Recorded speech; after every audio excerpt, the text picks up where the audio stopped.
ರೈತ ಬಂದವ್ರೆ ನಮಸ್ಕಾರ. ಈರುಳ್ಳಿ ರೇಟ್ ಅಂತಕ್ಕಂಥದ್ದು ಇವಾಗ ದಿನೇ ದಿನೇ ಏರ್ತಾ ಇದೆ. ಇದಕ್ಕೆ ಕಾರಣ ಏನಪ್ಪ ಅಂದ್ರೆ ಈ ವರ್ಷ ಮಳೆ ಕೊರತೆ ಅಂತಕ್ಕಂಥದ್ದು ಬಹಳ ಆಗಿರ್ತಕ್ಕಂಥದ್ದು. IMD ಅವಾಗ ಹೇಳಿದೆ ಶೇಕಡ 64ರಷ್ಟು ಒಂದು ಮಳೆ ಕೊರತೆ ದೇಶದಲ್ಲಿ ಆಗ್ತದ ಅಂತೇಳಿ ಅವಾಗ ಹೇಳಿದೆ. ಇವಾಗ ಈರುಳ್ಳಿ ಅಂತಕ್ಕಂಥದ್ದು ಬಿತ್ತನೆ ಮಾಡಿದ್ರಪ್ಪ ಅಂದ್ರೆ ಮುಂದೆ ನಿಮಗೆ ರೇಟ್ ಅಂತಕ್ಕಂಥ ಸಿಕ್ಕೇ ಸಿಗ್ತದೆ. ಯಾರಿಗೆ ಸಿಗ್ತದಪ್ಪ ಅಂದ್ರೆ ಇಲ್ಲಿ ನೀರಿನ ಒಂದು ಸೌಲಭ್ಯ ಇರ್ತಕ್ಕಂಥ ರೈತರು ನೀವು ಈರುಳ್ಳಿಯನ್ನು ಬೆಳಿಲೇಬೇಕು. ಯಾಕಪ್ಪ ಅಂದ್ರೆ ಸ್ವಲ್ಪ ಲಾಭದಾಯಕವಾಗಿರ್ತಕ್ಕಂಥ ಸುಮಾರು ಒಂದು 2-3 ವರ್ಷ 2020ರಿಂದ ಒಂದು 24, 23, 24ರವರೆಗೆ ಎಲ್ಲರಿಗೂ ಕೂಡ ಈರುಳ್ಳಿ ಬೆಳೆದವರಿಗೆ ರೇಟನ್ನು ಸಿಕ್ಕಿರ್ತಕ್ಕಂಥದ್ದು. ಸ್ವಲ್ಪ ಅದು ಲಕ್ಕಿ ಮುಟ್ಟಿ ಆಟತ್ತಾರೆ ನೋಡ್ರಿ, ಆ ರೀತಿ ರೈತರು ಕೂಡ ಮಾತಾಡ್ತಿರ್ತಾರೆ. ಈ ವರ್ಷನೂ ಕೂಡ ಅದೇ ರೀತಿ ಆಗ್ತದೆ. ಇಲ್ಲಿ ಮಳೆ ಆಶ್ರಿತದಲ್ಲಿ ಈರುಳ್ಳಿ ಅಂತಕ್ಕಂಥದ್ದು ಈ ವರ್ಷ ಬೆಳೆಯೋದಿಲ್ಲ. ಇವಾಗ ಬೆಳೆಯನ್ನು ಬಿತ್ತನೆಯನ್ನು ಕೂಡ ಮೊದಲೇ ಲೇಟ್ ಆಗಿದೆ. ಇವಾಗ ನೀರಿನ ಸೌಲಭ್ಯ ಇಲ್ಲಪ್ಪ ಅಂದರೆ ಈರುಳ್ಳಿಯನ್ನು ಬೆಳೆಯೋಕ್ಕಾಗೋಲ್ಲ. ಆದ್ದರಿಂದ ನೀರಿನ ಸೌಲಭ್ಯ ಇರ್ತಕ್ಕಂತಹ ರೈತರು ಸ್ವಲ್ಪ ಈ ಈರುಳ್ಳಿಯನ್ನು ಬೆಳೆದ ಕಡೆ ಸ್ವಲ್ಪ ಲಕ್ಷ್ಯವನ್ನು ಕೊಡಬೇಕಾಗ್ತದೆ.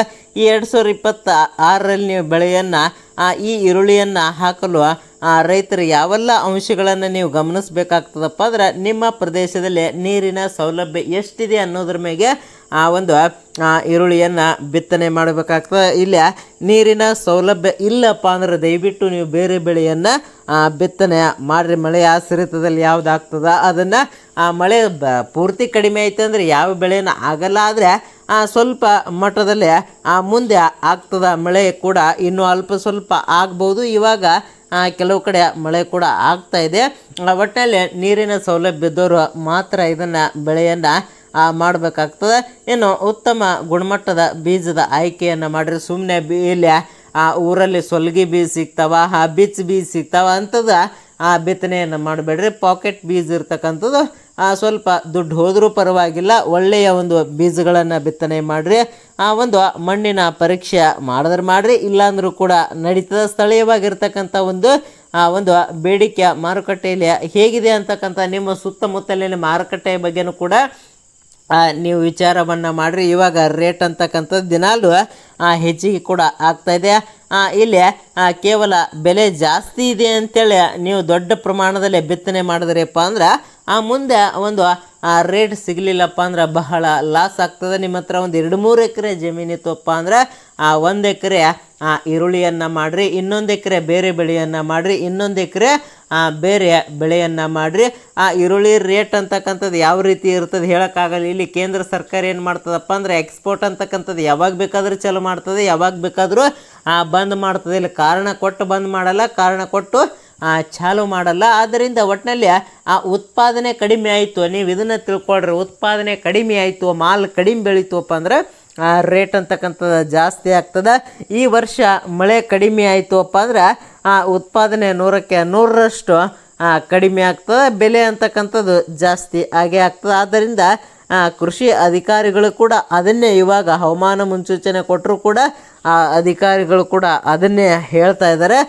ಆದ್ದರಿಂದ ನೀವು ಕೂಡ ಅದ್ರ ಕಡೆ ಒಂದು ಸ್ವಲ್ಪ ಗಮನ ಕೊಟ್ರಿಯಪ್ಪ ಅಂದರೆ ನಿಮಗೂ ಕೂಡ ಗೊತ್ತಾಗ್ತಕ್ಕಂಥದ್ದು. ಇಲ್ಲ ಅನುಭವಸ್ಥ ರೈತರು ಇರ್ತಾರೆ, ಅವ್ರಿಗೆ ಕೂಡ ಗೊತ್ತಿರ್ತದೆ. ಇಲ್ಲಿ ಹೊಸ ರೈತರಿದ್ರಿಯಪ್ಪ ಅಂದ್ರೆ ನೀವು ಕೂಡ ಯಾವುದೇ ಕಾರಣಕ್ಕೂ ಮಿಸ್ ಮಾಡ್ಕೋಬೇಡಿ. ಇವಾಗ ಸುಮಾರು ಜನ ಓದಿರ್ತಾರೆ, ಓದಿ ಜಾಬ್ ಆಗದೆ ಕೂಡ ಹೊಲದಲ್ಲಿ ಬಂದಿರ್ತಾರೆ. ಸ್ವಲ್ಪ ಮಾಹಿತಿಯನ್ನು ನೋಡಿ ಏನೋ ಯೂಟ್ಯೂಬ್ ವಿಡಿಯೋನೋ ಇವು ನೋಡಿ ಬೆಳೀತಾ ಇದ್ದಾರೆ. ನೋಡಿ ಎಲ್ಲವನ್ನು ಕೂಡ ಗೂಗಲ್ ಆಗಿರ್ಬೋದು, ಯೂಟ್ಯೂಬಲ್ಲಾಗಿರ್ಬೋದು, ಎಲ್ಲವೂ ಕೂಡ ಮಾಹಿತಿ ಇರ್ತದೆ.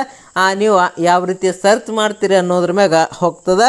ಆದ್ದರಿಂದ ಸ್ವಲ್ಪ ಹೊಸ ರೈತರು ಕೂಡ ಹೆಚ್ಚು ಕಡಿಮೆ ಅವಧಿಯಲ್ಲಿ ಹೆಚ್ಚು ಲಾಭ ಆಗಬೇಕು ಅಂತಹ ಬೆಳೆಗಳನ್ನು ಬೆಳೀತಕ್ಕಂಥ ಒಂದು ವ್ಯವಸ್ಥೆಯನ್ನು ಮಾಡಿರಿ. ಒಟ್ಟಿನಲ್ಲಿ ಈ ವರ್ಷ ಮಳೆ ಕಡಿಮೆ ಇದೆ, ಎಲ್ಲದರ ರೇಟ್ ಹೆಚ್ಚಾಗ್ತದೆ. ಈರುಳ್ಳಿ ಅಂತ ಅಷ್ಟೇ ಅಲ್ಲ, ಎಲ್ಲ ಬೆಳೆಗಳ ಒಂದು ರೇಟನ್ನು ಕೂಡ ಜಾಸ್ತಿ ಆಗ್ತಕ್ಕಂಥದ್ದು. ಒಟ್ಟಿನಲ್ಲಿ ಈರುಳ್ಳಿ ಬೆಳೆಗಾರರು ಸ್ವಲ್ಪ ನಿಮ್ಮ ಕಡೆ ನೀರಿನ ಅನುಕೂಲ ಇತ್ತುವಪ್ಪ ಅಂದರೆ ಯಾವುದೇ ಕಾರಣಕ್ಕೂ ಮಿಸ್ಸನ್ನು ಮಾಡ್ಕೋಬೇಡಿ.